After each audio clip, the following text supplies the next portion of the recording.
लोग पढ़ेंगे class 12 class 10 है ना, लेसन नंबर 8 साइंस। और आज का जो टॉपिक है मानव जनन तंत्र। मानव जनन तंत्र सुनो, मानव जनन तंत्र के बारे में हम लोग पढ़ेंगे। तो देखो, शुरुआत आपकी होगी कि मानव एक लिंगी प्राणी होता है। इसमें नर और मादा अलग अलग होता है। नर जनन तंत्र, मादा जनन तंत्र अलग अलग होता है। हालांकि इसमें आंतरिक निषेचन पाया जाता है, ये भी आप बता सकते हैं। तो पहले तो थोड़ा सा आंतरिक मन मेहरारू को अंदर होता है, एगो बाह्य निषेचन होला। जैसे बाह्य निषेचन मछली भी है, मछली तो मछली जैसे बा अंडा दे दिलस मादा मछली, आ नर मछली अपन शुक्राणु छोड़ दिलस, आ धीरे धीरे बह के जाता, वो धीरे धीरे बह के जाता, दोनों शरीर के बाहर छोड़ देता है, उसके अंदर चला जाता है। तू जन बड़ा औरत के अंदर ही होता है निषेचन, हम चावल वही में नहीं तांत्रिक निषेचन हर जगह हम चाह रहा है। तो पहले तो हेडिंग बना लो मानव जनन लिखो। मानव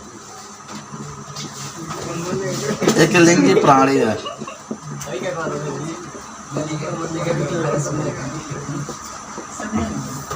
इसमें नर जनन तंत्र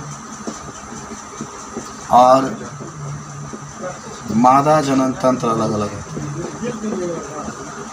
नर जनन तंत्र और मादा जनन तंत्र अलग अलग होते हैं, अलग अलग। ठीक है, तो आपसे कोई पूछता है बताओ मानव कौन प्राणी है, तो एक लिंगी है ना, एक लिंगी। पुरुष में नर, मादा में मादा जनन तंत्र क्या होता है, बालक। आप इसको भुला नहीं पाएंगे जब तक जिंदा रहेंगे कि मानव एक लिंगी प्राणी होता है। अब आइए, मैं आपको सबसे पहले शुरुआत करूंगा नर का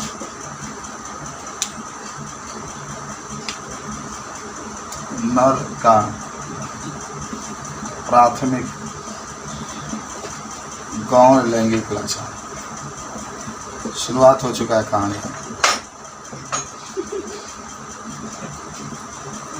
पहले समझेंगे हम लोग नर का प्राथमिक गौण लैंगिक लक्षण। तो सुनो, जो नर होता है उसका प्राथमिक गौण लैंगिक लक्षण के रूप में वृषण होता है। वृषण का मतलब दुगांडा वा दुगाया का वृषण एक होता है। एक शुक्राशय होता है, एक अधवृषण होता है। माने जब मानव में वृषण हो गया, शुक्राशय हो गया, शुक्र वाहिनियाँ हो गई, शुक्र नलिकाएँ हो गए, इन सभी को जब मिला देते हैं तो उसी को हम लोग कहते हैं नर का प्राथमिक गौण लैंगिक लक्षण। यही से पहचान होता है कि वह स्त्री है कि पुरुष है। वृषण है तो पुरुष है, शुक्राशय है, उसके अंदर शुक्र नलिकाएँ हैं, शुक्र वाहिकाएँ हैं। ये सब आपके अंडा से कहाँ होता है, अंडा से स्त्री में होता है। सब मर्दों में लगा आ जा, मौके में कुछ मत रखिए, लिख लो। जब इसके अंतर्गत वृषण, शुक्राशय, शुक्र वाहिकाएँ, शुक्र नलिकाएँ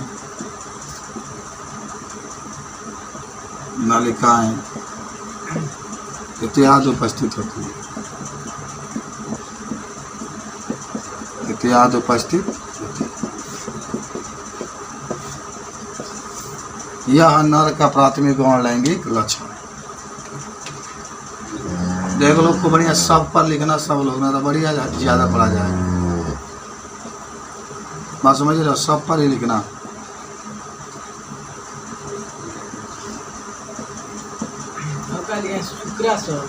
शुक्राशय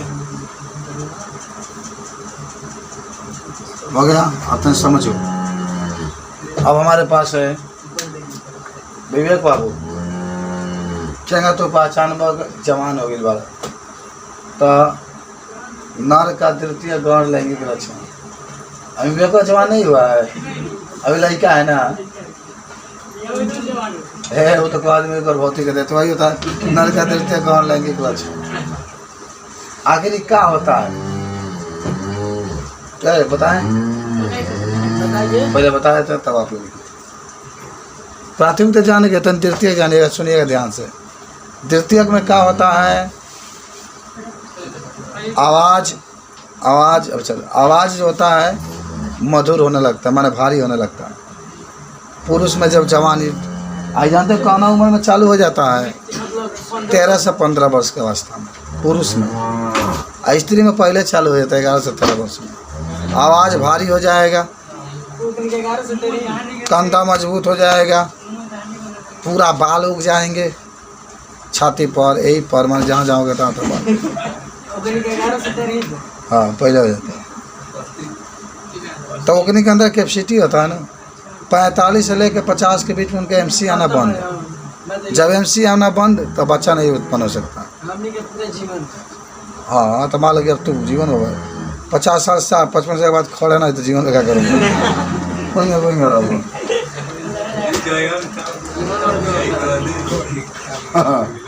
मैं तो यही मजवा रही नहीं रही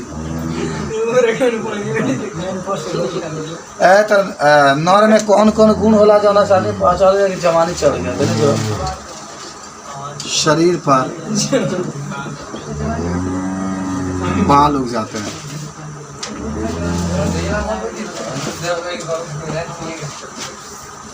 आवाज भारी हो जाती है,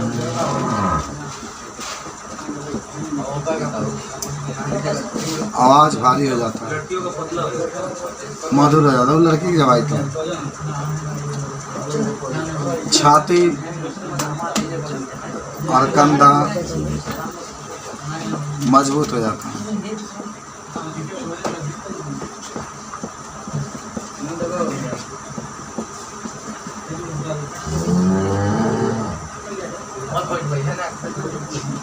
छाती और कंधा मजबूत, शरीर की सुंदरता बढ़ने लगती है।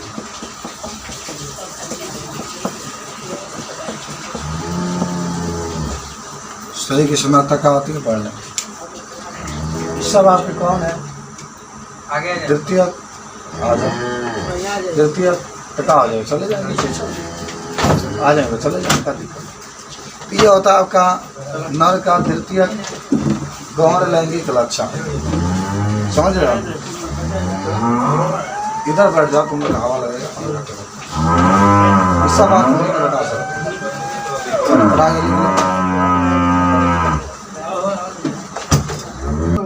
चलो अब आ जाओ नर जनन तंत्र। तो मनुष्य में नर जनन तंत्र के बारे में देख लिए। और सुनो ध्यान से, ये सब पढ़ाई के निगेटिव ना, एकदम आराम से समझना चाहिए। मनुष्य में जो नर होता है, नर में जो मुख्य जनन अंग होता है उसका नाम होता है वृषण। पर अभी खाली वृषण के बारे में पढ़ा जाएगा। वृषण एक जोड़ी होता है, एक जोड़ी का मतलब दो। जब हैदराबाद को माने आप लोगों के पास होगा एक जोड़ी, वहाँ टो के देखना कहीं एक नहीं, एक जोड़ी होती है। सुन ले गौरी बाबू, जो वृषण होता है उस शरीर से बाहर स्थित होता है। कहाँ है, हाथी की तो बात है, मानव की बात होती है। तो जो मानव होता है उसका जो मानव का मतलब देखो, स्त्री पुरुष दोनों आ जाएंगे मानव जब मैं कहूँगा तो वृषण शरीर से बाहर होता है। जानते हो क्यों? एगो लड़का पूछ रहा है, हम कहीं लड़का से कि बताओ मान लो कि मानव के जन है वृषण बा, वृषण जन बा उस शरीर के बाहर बा, का है तो कहा था कहना तो नहीं चाहिए, कह देते हैं कि काम करने में आसानी रही, वैसे बार बार तो हो सकता है। ये तो क्या हो गया, ये प्रश्न होता है, पूछा जाता है, तो इसका सही उत्तर जानते हो क्या होगा? वृषण हमारे शरीर से बाहर इसलिए स्थित होता है कि शरीर से 2 डिग्री तापमान कम होना चाहिए। जैसे शरीर का 37 है तो वृषण का 35 होना चाहिए, मैं 2.5 डिग्री कम होना चाहिए, तबे शुक्राणु के निर्माण होई। आ तनको पेट 37 डिग्री भाई सब मर जाएंगे। अच्छा, इसमें चोट क्यों तेज लगता है? थोड़ा ये तुम्हें तो हड्डी वड्डी नहीं क्यों से, और इस जगह मान लो हड्डी बात तो मर भी सकता ना ही मरबा नहीं, ये बात गेंदा से लगता, हाँ तेज लगी तुम्हारा, बैठा दिया। ये बात होता है। चलो तो लिखो, देखो नर का मुख्य जनन अंग वृषण होता है, वृषण होता है। अगर ये सब टेस्ट में दिया हो तो लिखा जाए ना साहब, वृषण होता है। वृषण के तो लोग चित्र देख सक रहे हैं, गोलकार होता है इस तरीके से। ऐसे के अंदर ऐसा होता है वृषण सबसे बाहर जन होता है, वृषण कोष होता है, वृषण कोष। इसके अंदर सब ऐसी शुक्राणु होता है। चित्र हाँ मन बना लो, किताब में दिया वही ना बनाना है, किताब में दिया वही बनाना, खाली गोल का नहीं। जगह था इच्छा हो गया बना लो। जय आगे हो के आगे देख लीजिए, आने तो पूरा आगे माने वृषण के बारे में केवल पूछेगा कितना हम लोग लिख सकते हैं, ठीक है। थोड़ा सा एक चीज़ मैं बताता हूँ, देखा ये चित्र आपके किताब में बनाया गया है, समझ रहे हो। तो ये वृषण बनाना भाई गोलकार और शुक्र वाहिनी देख लो, इसके ऊपर है तो समझ लेना। किताब में खूब बने पहले देख लो, तब बनाओ, देख लो। पहले आपको कहा दिया वृषण है, गोलकार है, जो देख रहे हो। ये तार शीशन है, शीशन ये तार लमका जुगाड़ है, देख रहे शीशन। मूत्र मार्ग, यह मूत्र मार्गवा से जब मूतल जाला तो मूत्रवा निकलता है, यह मूत्र मार्ग से जब जनन किया जाता है तो वीर्य निकलता है, वीर्य निकलता है इसी से। ऊपरा जगह मूत्राशय ऊपर आला जन दलबा, इसमें मूत्राशय क्या होता है, इसमें मूत्र आकर के इकट्ठा होता है। और ये प्रोस्टेट ग्रंथि है, एक नीचे तो लटकल बा। शुक्राशय है, मूत्र नलिका। शुक्राशय में ही शुक्राणु परिपक्व होते हैं। ये ग्रंथि पर तरह शीशन के खड़ा करेला। जब आदमी गलत सोचता है तो शीशन खड़ा हो जाता है, तो खड़ा करने में जो होता है प्रोस्टेट ग्रंथि का कार्य होता है। लेकिन 50 साल 55 साल 60 साल के बाद निष्क्रिय हो जाता है प्रोस्टेट ग्रंथि, समझ रहे हो। शुक्र वाहिनियाँ है, मूत्र नलिका है, मूत्र नलिका जहाँ से मूत्र आता है शरीर से, समझ रहे बात को। तो पहले हम वृषण के बारे में थोड़ा सा आपको बता दें, तो कि वृषण के बारे में कोई पूछे तो क्या कहेंगे।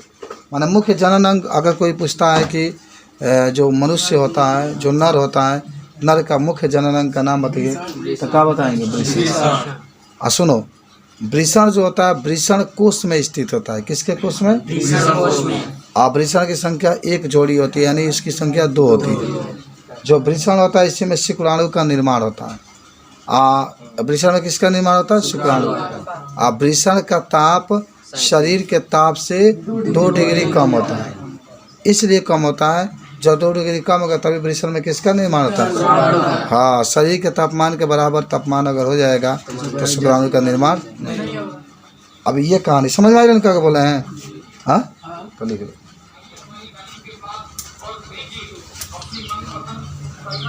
देखो नर में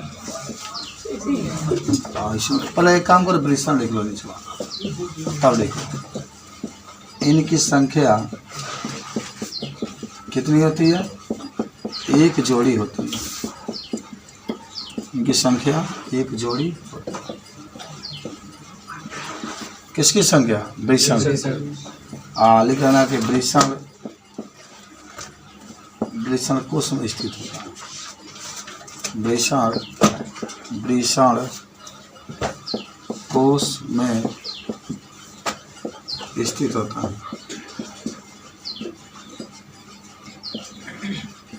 स्थित होता है।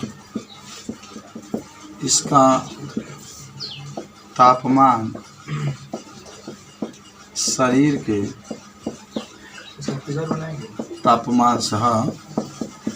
तापमान से 2 डिग्री कम होता है क्योंकि इतना ही तापमान से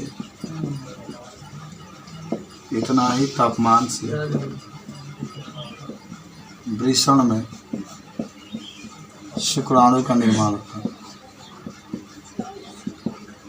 शुक्राणु का निर्माण, ठीक है।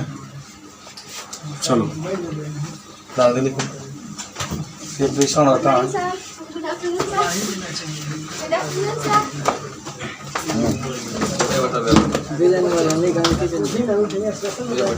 बच्चे सब सुनो। शुक्राणु जनन ये क्या होता है भाई? शुक्राणु का मतलब होता है, शुक्राणु का अचानक होता निर्माण होना। वह प्रक्रिया जिसके द्वारा वृषण में शुक्राणु का निर्माण होता है उसी को क्या कहते हैं? शुक्राणु जनन। तनी आराम से कितनो बड़ा वृषण बा चाहे छोट बा, अगर उसमें शुक्राणु का निर्माण नहीं हो रहा है तो वृषण कोई काम का नहीं। तो शुक्राणु जनन, अगर यह अंडाणु जनन कही वो तो सब औरत के बात हुई, लेकिन शुक्राणु जनन कहता तो कहा सकेला कि जब वृषण में कहाँ वहाँ ये मत सोचना न कि पेटवा में शुक्राणु रहता है ना यार। शुक्राणु जौन तार लगे वृषण बा होकबे करी, विवेक बाबा कि ना होकबे करी, सही है सबको बात। लेकिन अगर मान लगे क्यों कभी कभी कहा होता है एक वृषण में न कुछ पकड़ लेता है बीमारी तो उसे काट के निकाल दिया जाता है। अभी एक लड़की थी, एक आदमी थे, अपने क्लास में 12 में लड़का पढ़ता था, वो जानते हो ये सन पानी पट्टी के झगड़ा हो रहा था। कलश के हमारा बुझत नहीं खूब, लड़किया के लड़का कलश के तू हमारा के नहीं बुझत, पकड़ के लागल होके पकड़ लिए मुँह से जाकर के थिया पकड़ लस काछी भाई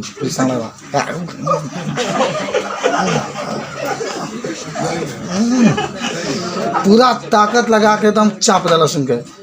तब जल्दी गोरखपुर में ले गए तो मैं 8 को टाका लगा तब बुझे तो झूल गए पूरा दोनों।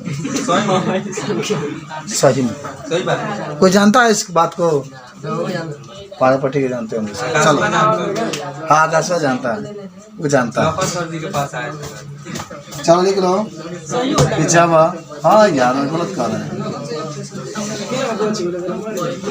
जब वृषण में शुक्राणु का तो उसे कहा कोई मर थोड़ा जाता है, कौन कहता है? कुछ नहीं, निर्माण होता है। तो इस क्रिया को शुक्राणु जनन कहते हैं। शुक्राणु जनन कहते हैं। याद करो जब वृषण में किसका निर्माण होता है? शुक्राणु का निर्माण होता है तो उसे क्या कहते हैं हम लोग? शुक्राणु जनन कहते हैं।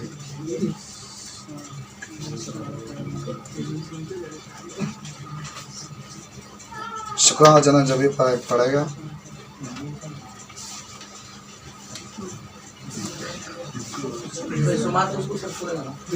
टोटल मन होता नहीं क्या पूछने वाली कौन सी बात? आधि वृषण, आधि वृषण सुनो, शुक्राणु जनन लिख रहे सब लोग, पहले समझते रहना। ये देखो आधि वृषण जो होता है वृषण के पास स्थित होता है और इसकी लंबाई 6 मीटर होता है। कुंडलिक माने एकदम नसें नहीं होता है इस तरीके से, ऐसे माने पूरा नसें एकदम इकट्ठा रहती है इसमें। इसी में जो होता है आपका शुक्राणु जाते हैं, इसी आधि वृषण में शुक्राणु परिपक्व होते हैं, माने पकते हैं, तैयार होते हैं। रोटी है कांचे खा लेगा, पकेला तवा पर, लेकिन तवा पर रोटी पकेला वहीं आठ वृषण में शुक्राणु क्या कहते हैं? परिपक्व। तली को यह वृषण के पास स्थित होता है। यह वृषण के पास स्थित होता है। इसमें अनेक पतली कुंडलित संरचनाएं दिखाई देती है।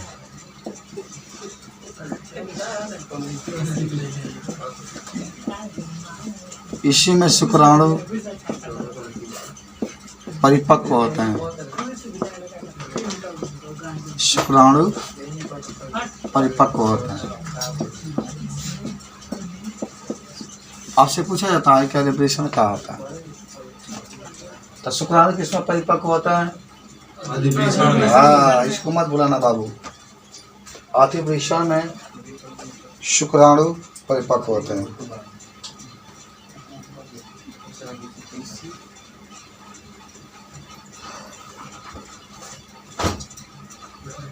अरे सब आपको याद होना चाहिए। अब आते हैं शुक्राशय, शुक्र वाहिनी।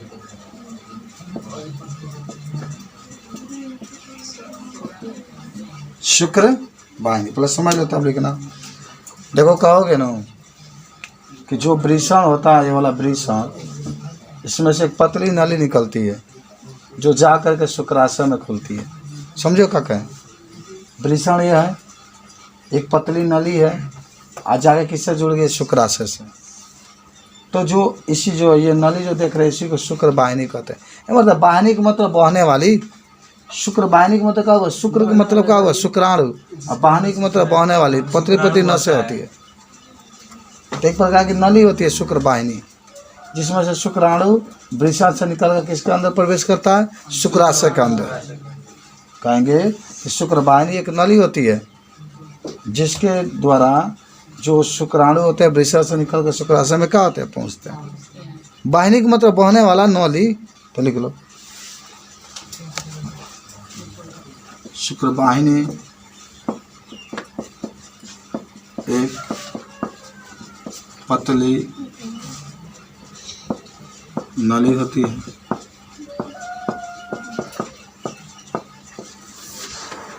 और यह वृषण से शुक्राणु को शुक्राशय में पहुंचाती है।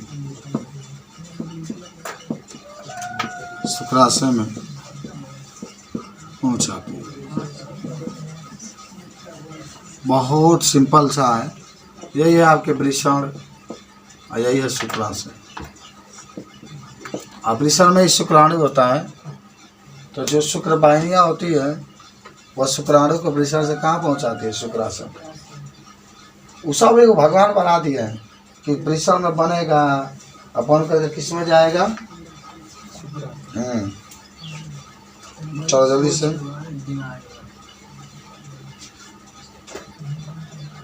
शुक्राशय एक थैली नंबर संरचना होता है। जहाँ थैली ना होता है ऊपर लिख दे। ये बाबू सब याद कर लेना बाबू। शुक्राशय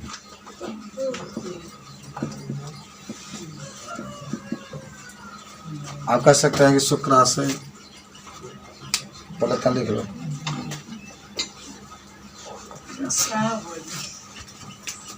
शुक्राशय एक थैलीनुमा संरचना होती है। शुक्राशय थैलीनुमा संरचना होती है। इसी में शुक्राणु है, क्या हंस रहा हूँ? कलम मांग रहा अपना। शुक्राणु का संरचना होती है। शुक्राणु का वीर्य के साथ मिलन होता है। वीर्य के साथ मिलन होता है। वीर्य उजाड़ का नहीं निकलता है, पानी का हो गया। तो पढ़ो शुक्राशय आपका निर्माण वीर्य के साथ निर्माण होता है। मार का निकलेला जंतर अंदर से उसी को वीर्य कहा जाता है। एक मिनट, हाँ बोलिए। क्या होता है? अच्छा वो हाइड्रोसिल है ना, इधर उधर दबा जाएगा। इससे क्या होता है कि आप सोए हुए हैं, एक तरफ खूब तेज दबा के आपको दिखाई नहीं देता है, दबा आ जाता है तो नस इधर उड़ जाता है। फिर जाते हैं तो डॉक्टर नस का सही कर देते, बैठा देता है। मिलना होता है हमारे पीढ़ी के साथ शुक्राणु मिलता है। और बोलिए, और कोई प्रश्न? हाइड्रोसिल जो होता है ना, यही वृषण जो होता है एक बढ़ जाता है, ज़्यादा हो जाता है, एक छोटा रहता है तो नस के गड़बड़ी हो जाती है, तो उसका ऑपरेशन होता है, सही हो जाता है। नहीं कोई प्रॉब्लम नहीं, नस तनवा ले एक बार है नहीं नस का तनवा ये सब लोग आते हो, वो बैठाया जाता है ना तो कौन नस तनवा ले। जैसे होता क्या है ना, बड़ा हो गया एक छोटा हो गया तो उसे कोनो अंतर नहीं पड़ता है, लेकिन किसी को एक बराबर नहीं होगा। हमारा है टोला वो तो जानते हैं एक बराबर है, चला शुक्राशय के बाद मूत्र मार के देखो, मूत्र मार। अच्छा तुम लोग देखते हो, तुम लोग तो मान लो ये सब कब देखा जाता है? आप तो मान लो नहीं देखोगे, लेकिन जब शादी के बाद नहीं, छोटे जब बच्चे होंगे ना तब आप देखते हैं। छोटे छोटे जो बच्चे होते हैं तो देखा हैंगे तनु के सीसन बा हैंगे बा। तुम पॉजिटिव सोच रखो, निगेटिव सोचते हो तुम लोग तो कैसे पढ़ाया जाएगा बताओ? हर एक चीज़ को मजा है ना क्या? अभी ध्यान से देखा नहीं होगा तो जाकर देख लेना चाहिए। इसके बाद से देखो यहाँ पर एक कैप लगा होता है, कैप। आप जब जैसे उसको तानोगे तो ऊपर आ जाता है कैप, उघर जाता है तो एकरा का जला सीसन टोपी, सीसन कैप कहते हैं। जौन बाद में बड़का मोटका होकर सीसन कह दिला पूरा के। एगो चीज़ और बता देते हैं, आपकी मम्मी जब आप छोट होंगे तो आपकी मम्मी खूब तेल डालती होगी, विवेक बाबू।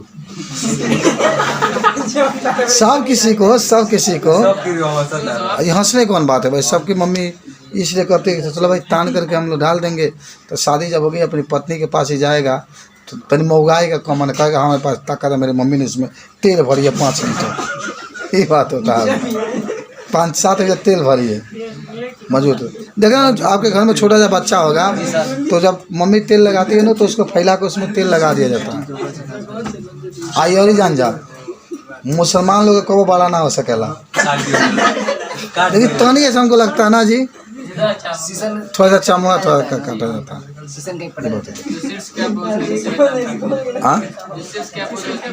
हाँ थोड़ा सा हमारे काटा जाता है, समझे हो ना? तब मूत्र मार्ग में क्या होता है? या तो लोग भाई तो नहीं चमड़ा कटाता है। अभी तारा काटा हुआ दिया हंसुआ लगे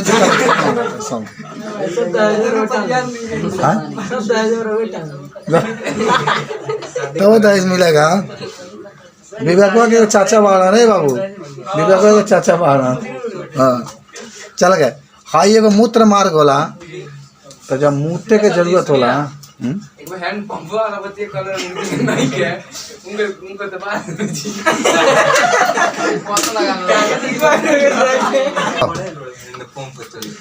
ये मूत्र मार्ग जनबान, मूत्र मार्ग कौन मार्ग?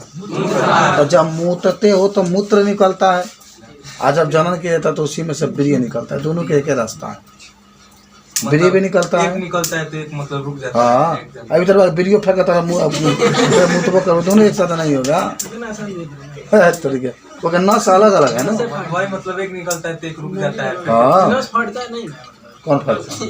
सब फाड़ता, सब फाड़ता ज़्यादा पड़े फाड़े के चाचा वाली को। इसी मार्ग से मूत्र तथा ब्रिय दोनों निकलता है, दोनों निकलता है। समझे ना? कौन मार्ग से? मूत्र मार्ग से। क्या क्या निकलता है? ब्रिय और मूत्र माने एक साथ नहीं निकलता है, ध्यान रखना।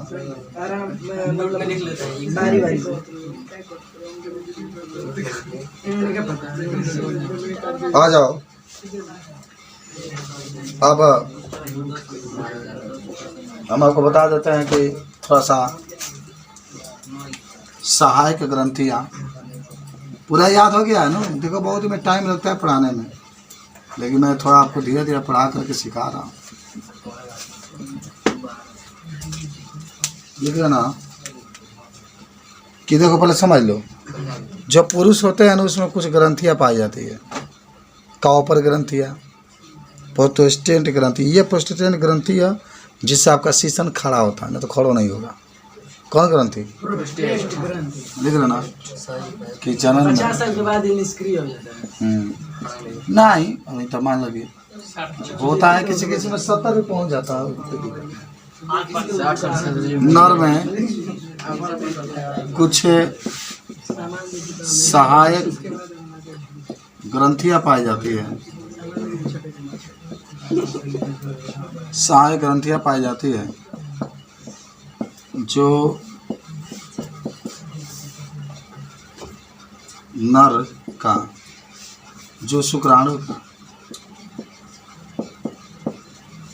बनने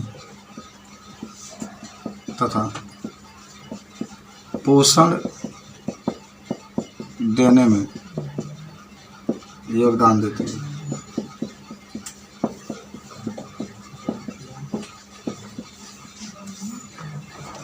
पाई जाती है जो शुक्राणु को बनने तथा पोषण देने में योगदान, जैसे काउपर ग्रंथि,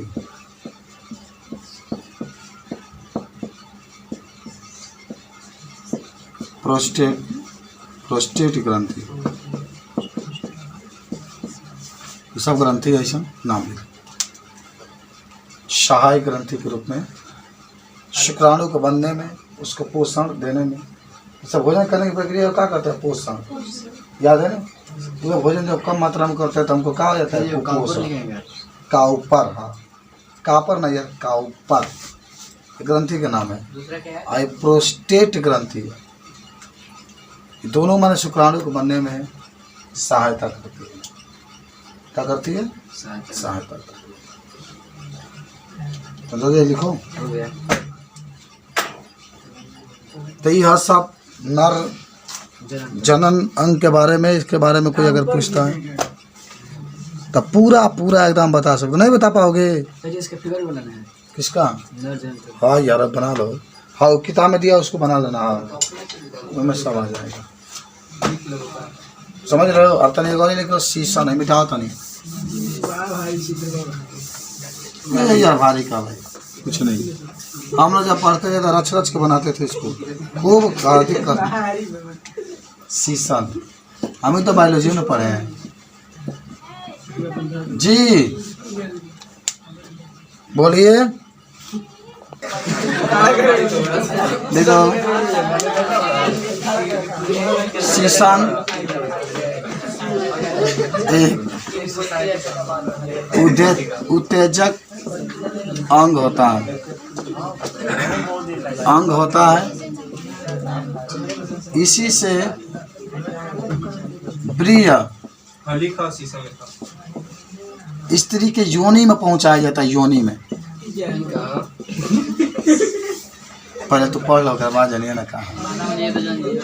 अब मादा में जा, इसी से ब्रिय स्त्री योनि, स्त्री के योनि में बता नहीं देता क्या है।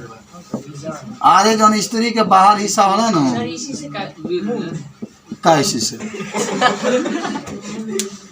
बात क्या निकल आज बा शुक्राणु, शुक्राणु हैंगा वाला देख लो।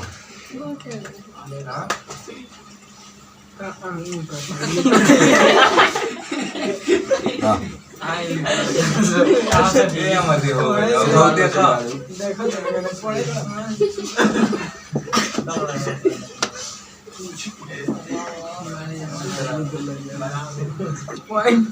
तहार एगो शुक्राणु के संरचना हैंगा होता है, देख लो। कई लाख रहते हैं, बताओ 50 लाख रहते हैं, उनमें से एगो के हैंगा संरचना। हाँ 50 लाख, लेकिन जगह कम रही 5 मिलियन 3 मिलियन से कम रहेगा, बचाना होता है। 3 मिलियन रहेगा कमजोर हो जाता है, नसें सब बैठ जाती है। कहने के लिए को शीर्ष कहते हैं, सबसे ऊपर वाला हिस्सा। एकदम आदमी तो ये मतलब आकरा के हमें और ही कुछ उपस्थित होला इस तरीके से, इसको मध्य खंड कहते हैं। इसमें द्रव पदार्थ होता है। हाँ, इसमें पूछ कहते हैं।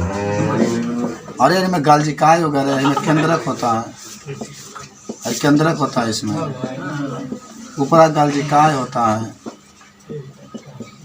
बड़ी मजा आता है सब चित्र वगैरह बनाने में। जब हमारे क्या पूरा मुँह जबानी याद हो बोला, इस सब हमारा ना पढ़ाने से याद नहीं हुआ है।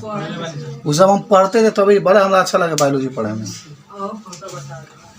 उस समय से याद किया। बना ले उसमें कुछ हाँ। लिखाएंगे भी। ना क्या लिखे हुआ, 3 भाग होते हैं इसके। सबसे ऊपर वाला को कहते हैं शीर्ष, बीच वाला केंद्रक, माने शीर्ष में केंद्रक होता है, गालजिका बस। गालजिकाय तुम लोग 9 में पढ़े होगे। गालजिकाय खोज किसने किया? गालजी नामक कैमिलो गालजी। Camillo Golgi. शीर्ष है केंद्र, केंद्र खोज किसने किया? रॉबर्ट हुक का खोज क्या खोज किया था? रॉबर्ट ब्राउन ने। कब? 1831 में। 1831 में। माइटोकॉन्ड्रिया खोज कौन किए थे? अल्टमान नाम वैज्ञानिक ने किया था। कितने लोग कोलिकर भी कहते हैं। शुक्राणु की संरचना बहुत धीरे धीरे पढ़ा रहे हैं, एकदम याद होता चला जा रहा है। कोई दिक्कत? कोई दिक्कत नहीं। अब आ जाने पे ये थी मादा जन्म तंत्र के पास।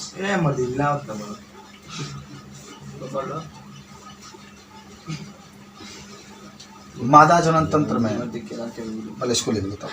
ऊपर क्या लिखेंगे? गालजिकाय, नीचे शीर्ष।